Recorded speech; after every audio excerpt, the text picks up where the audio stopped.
समसिताम्बुदसुन्दराङ्गं गन्धर्वकोटिकमनीयविशेषशोभं गोविन्दमादिपुरुषं तमहं भजामि।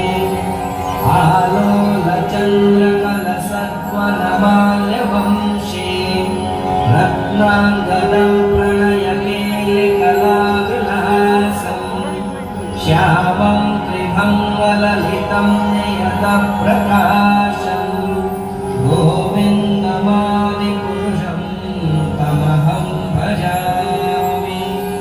अङ्गानि यस्य सकलेन्द्रियवृत्तिमन्ते पश्यन्ति पान्ति कलयन्ति चिरं जगन्ते आनन्दचिन्मय